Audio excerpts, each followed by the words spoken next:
Prezados irmãos e prezadas irmãs, estamos diante de mais um estudo da Escola Bíblica Dominical da Igreja Evangélica Congregacional do Largo do Tanque. E nós vamos dar continuidade hoje, nosso estudo, na lição 12, que o título diz A Morte dos Servos de Deus. Mas antes de darmos início ao nosso estudo de hoje, vamos dirigir a Deus em oração pedindo a sua bênção.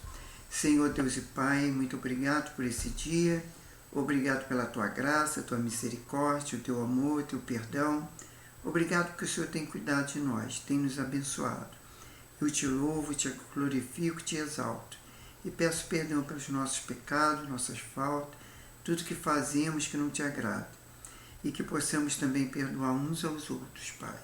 Tenha misericórdia de nós, abençoe esse momento, dá compreensão da Tua palavra, para que possamos ser edificados por ela. Por isso, venha nos abençoar nesse momento, que Seu Espírito Santo venha atuar em nossas vidas, Pai, fazendo compreender aquilo que Tu queres que nós aprendemos, Pai, para assim glorificar e exaltar o Teu santo e poderoso nome.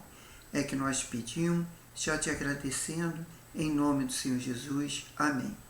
Então, a lição 12, a morte do servo de Deus. E temos como título textual, melhor dizendo, que o título já falamos, que é a morte do servo de Deus. Em Atos 2,36, vamos lá, ler Atos 2,36, o que diz?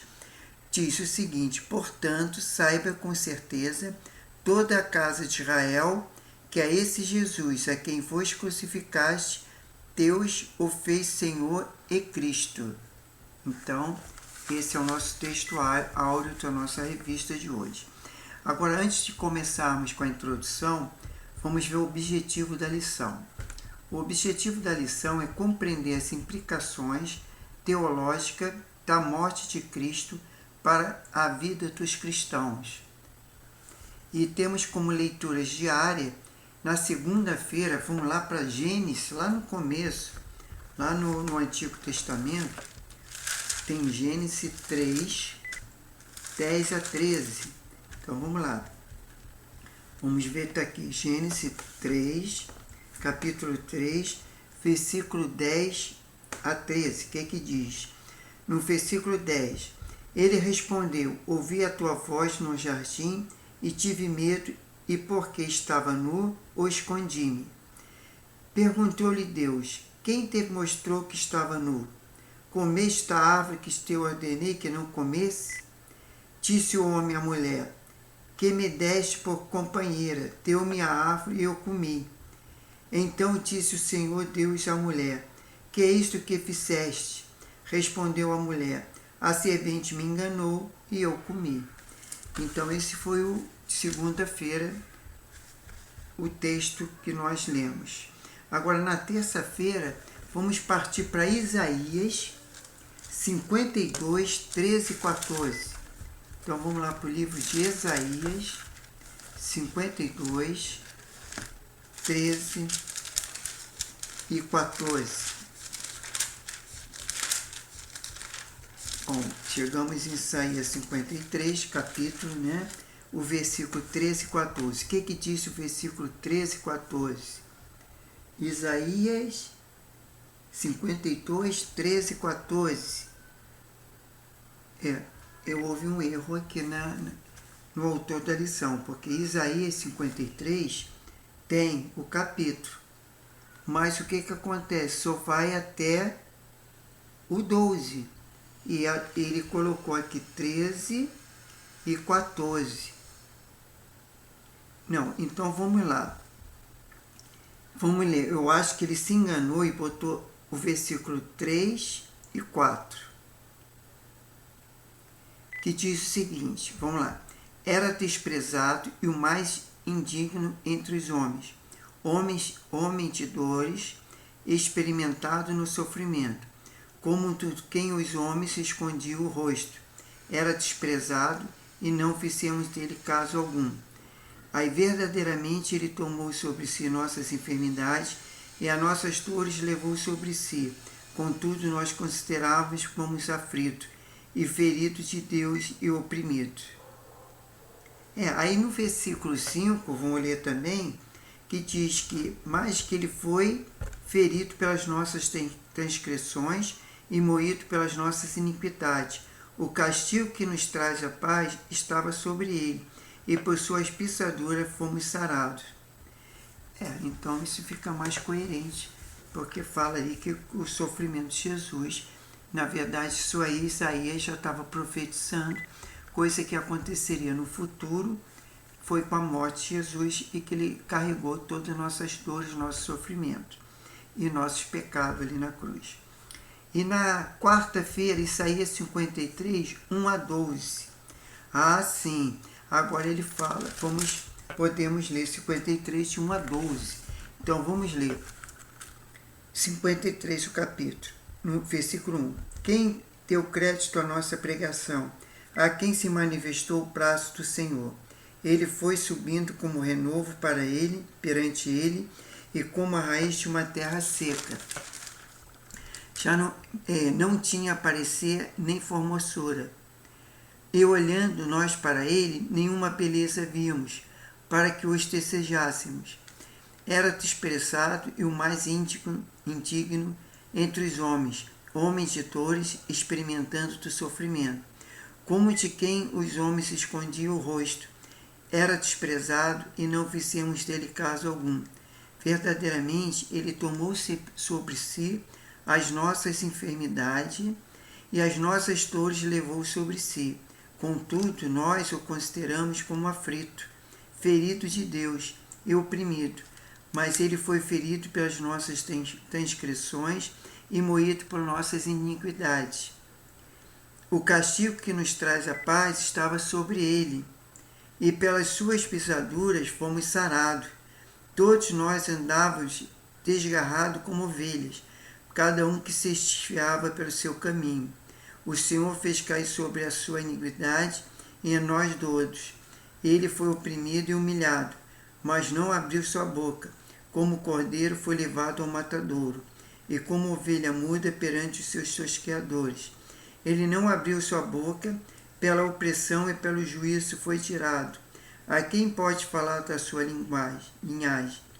Pois foi cortado a terra dos viventes. Pela transgressão do meu povo foi ele atingido. Deram-lhe sepultura com os ímpios, e com o rico a sua morte, embora nunca tivesse cometido injustiça, nem houvesse engano na sua boca. Todavia, ao Senhor agradou moê-lo, fazendo enfermar. Quanto à sua alma se puser por expiação do pecado, e verás a sua posteridade. Prolongará os seus dias, e o bom prazer do Senhor prosperará na sua mão. Ele verá o trabalho de sua alma, e ficará satisfeito com seu conhecimento, o meu servo. O justo justificará, e muitas iniquidades dele levará sobre si. Pelo que darei uma porção entre os poderosos, e com forte repartirá ele o despojo, porque derramou sua alma na morte, e foi contado como os transgressores, pois ele levou sobre si os pecados de muitos, pelos transgressores intercedeu. Então isso aí é lá em Isaías, como nós lemos, versículo 1 a 12. Agora na quinta-feira vamos partir lá para o Novo Testamento, lá em Romanos. Então temos aqui Atos e temos Romanos. Romanos é o capítulo 3, versículo 23 e 24. O que diz? 23 e 24. Pois todos os pecados destruídos estão na glória de Deus, e são justificados gratuitamente pela sua graça, pela redenção que há em Cristo Jesus. Quer dizer, o sacrifício de Jesus não foi em vão. E uma das promessas foi que ele perdoaria nossos pecados e daria-nos a vida eterna. Então vamos continuar aqui na sexta-feira, Hebreus 13, 12. Agora partindo lá para Hebreus 13, 12. Vamos lá, 13, 12. O que diz? E por isso também Jesus, para santificar o povo pelo seu próprio sangue, padeceu fora da porta. E agora, sábado, Hebreus 9, 28. O que diz lá em Hebreus 9, 28? É assim também Cristo, oferecendo uma só vez para levar os nossos pecados de muitos, aparecerá a segunda vez sem pecado, e aos que o esperam para a salvação. Isso é a promessa da vinda de Jesus. E no domingo temos Salmo 31, 5. Voltando para o Antigo Testamento, Salmo 31, 5. Então vamos lá, Salmo 31, 5. O que diz? Se andei com falsidade e o meu pé se apressou para o engano. É isso mesmo? É Salmo 31, 5. Não vê os meus caminhos, não conta os meus passos. Isso é o versículo 4. Mas se andei com falsidade e o meu pé se apressou para o engano, pese-me Deus em balanças. Não, isso aí já é o versículo 6. Bom, vamos pular isso e vamos entrar na introdução. A introdução diz o seguinte: nenhuma morte causou mais impacto na história da humanidade que a morte de Jesus Cristo. Após ser preso e condenado pelos homens, o Filho de Deus, mesmo sendo inocente, foi violentamente crucificado. Porém, a crucificação e a morte do Filho de Deus, assumida como verdade pela Igreja e demais cristãos ao longo da história, recebe hoje várias interpretações teológicas. Há, por exemplo, o que vê a morte de Jesus apenas como um modelo de entrega e obediência a ser seguido. Nesse sentido, deveríamos olhar para ele apenas como um padrão a ser vivido e assumindo do discipulado. Todavia, nessa lição, iremos aprender que a morte de Cristo ainda que sirva de paradigma para nós, foi mais do que um exemplo e possui implicações sérias para a nossa vivência na fé. Agora, partindo para a página com as 54, nós temos lá o número 1. E o número 1, o subtítulo é a morte com o cumprimento das Escrituras. A Igreja do Novo Testamento sempre acreditou que Jesus foi o cumprimento cabal das Escrituras. A esta mesma confissão deve existir na Igreja de hoje. Desde o seu nascimento até a sua morte, Jesus cumpriu os requisitos para que ele fosse identificado como Messias, o servo de Rainemim. Mais uma vez, esta identificação ocorreu e agora, na hora de sua morte, observamos o cumprimento das Escrituras.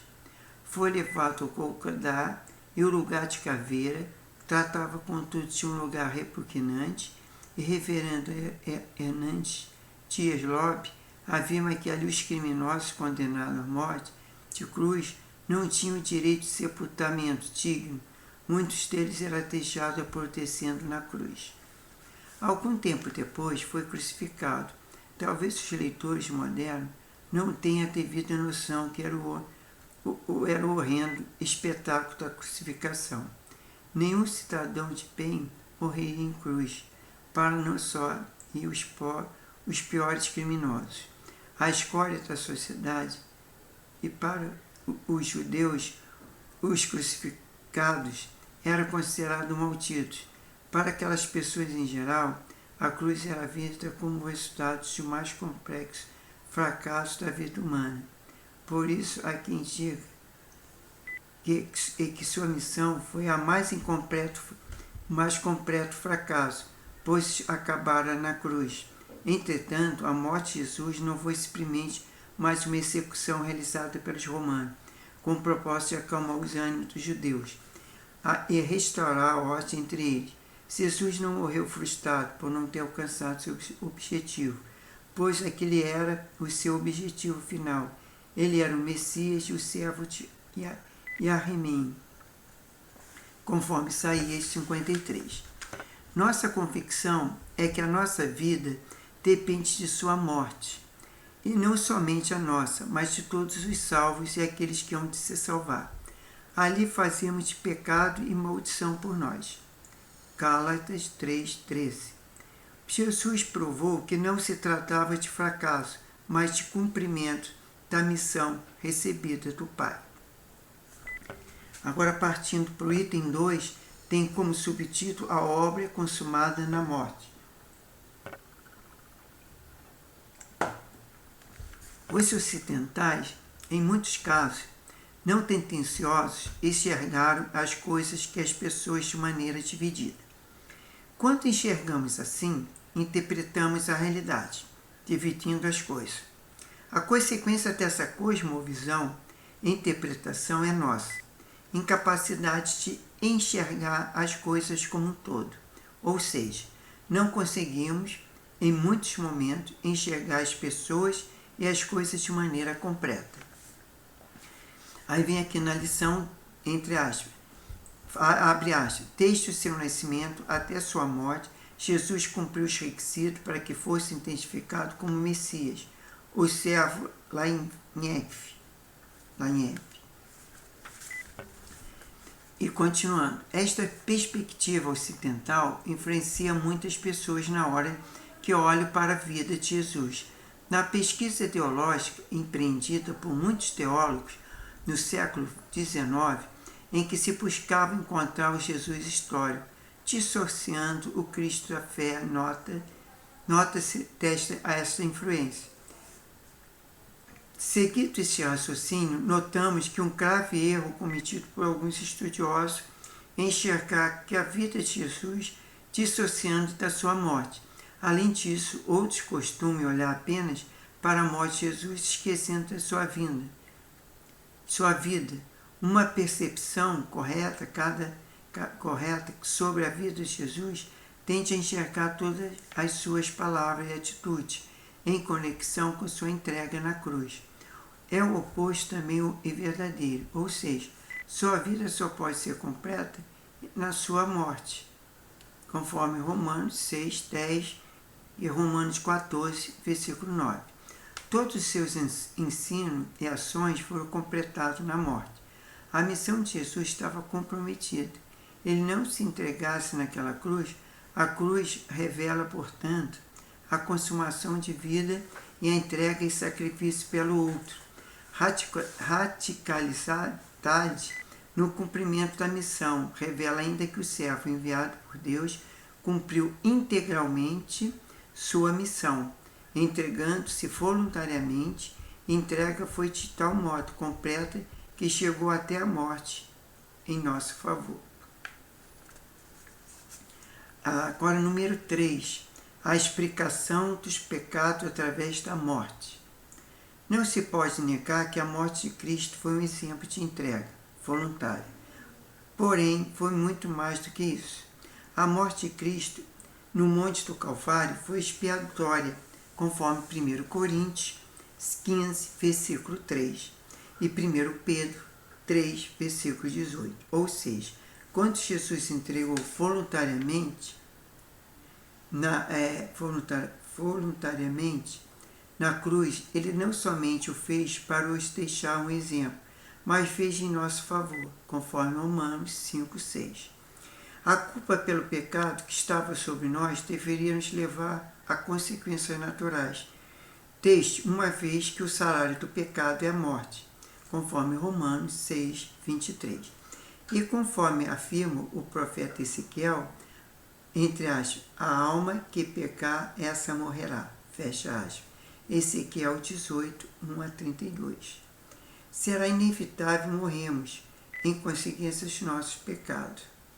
Todavia, esta consequência é a culpa pelo pecado.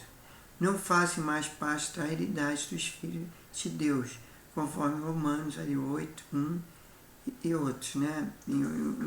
Pode ser só o versículo 1, mas tem outros versículos. Pois a entrega voluntária de Jesus Cristo também foi expiatória, ou de forma mais simples, ele morreu em nosso lugar. Por amor, ele tomou a cruz que deveria ser nossa, ou conforme diz a canção, ele morreu por nossa morte para vivermos sua vida. Portanto, Jesus tomou o nosso lugar e levou sobre todos os nossos pecados. Agora, partindo para a página 56. Então, a página 56, ela estaria já para a conclusão. Então, antes que nós concluirmos, a gente vê que o objetivo maior de Jesus era, de fato, morrer.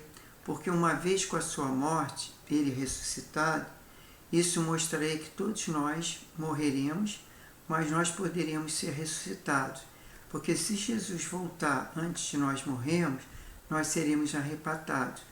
E se Jesus voltar após aqueles que morreram, eles serão ressuscitados e aí serão depois julgados, como todos nós passaremos pelo tribunal de Cristo. Mas Jesus veio como servo, e como servo ele obedeceu, embora ele pediu a Deus que passasse o cálice, quer dizer, passasse esse sacrifício dele, porque ele sabia, ele já estava sofrendo, porque Jesus, embora sendo Deus, ele assumiu a forma de servo, a forma de fisicamente como nós sentimos frio, calor, sentimos sede, fome. Então Jesus também, ele sentia fome, ele sentia sede, ele sentia frio e calor. Então todas essas coisas que nós sentimos, Jesus sentia. E ele não pecou. Ele foi um homem íntegro, justo, porque para ele morresse na cruz para os nossos pecados, para que possamos ter a vida eterna, precisava ser um homem sem pecado.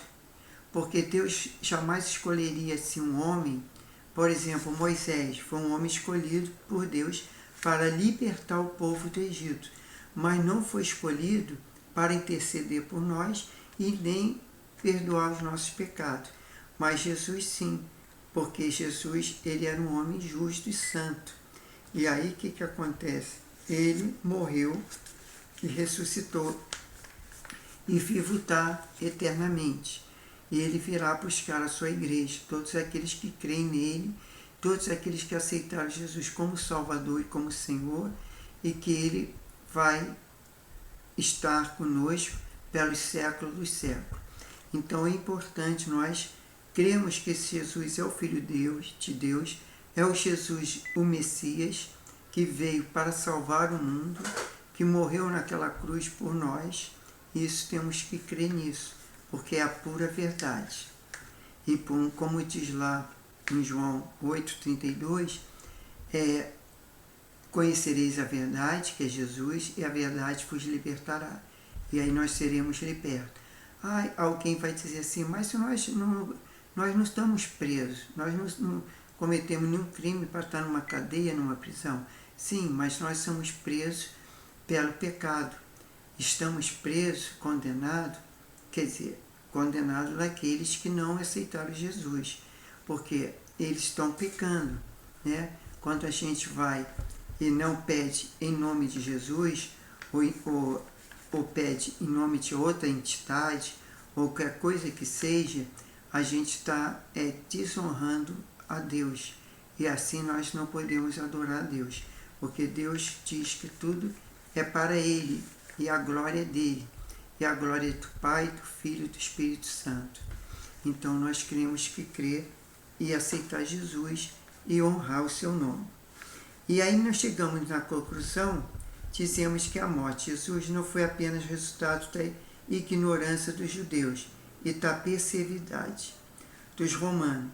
A execução do Filho de Deus ocorreu, segundo a visão do Evangelho de Marcos, como um cumprimento dessa escritura e demonstrou a condução de uma vida que ela esteve totalmente dedicada ao serviço do Pai e ao próximo.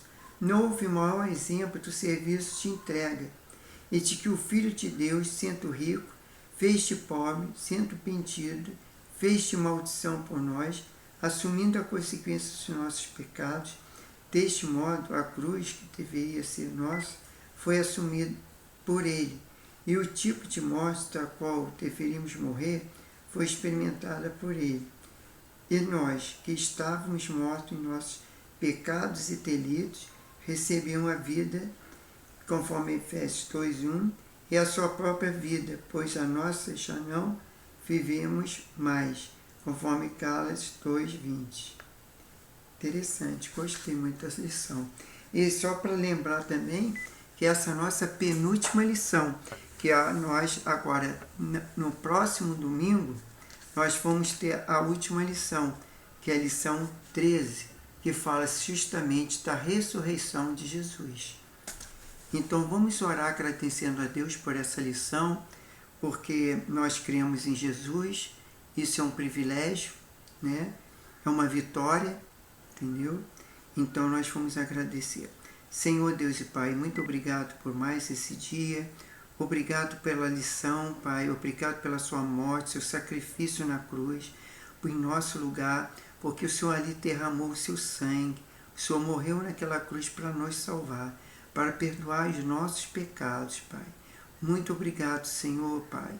Obrigado, Espírito Santo. Obrigado a Jesus, Pai. Louvado, glorificado e exaltado seja o teu nome. Agora tenha um dia de paz, tranquilidade e segurança.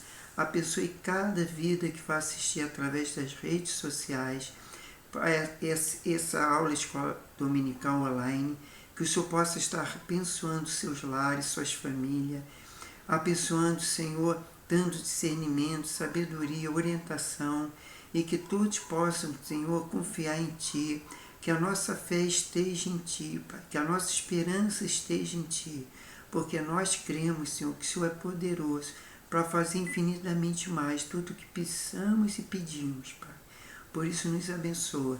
Dê uma semana de paz, tranquilidade, segurança.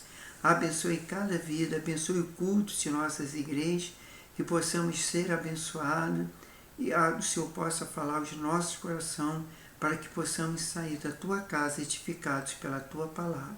Seja conosco, nos abençoe e nos guarde e livra-nos de todo o mal.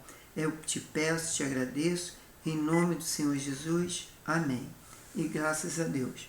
Obrigado e até a próxima.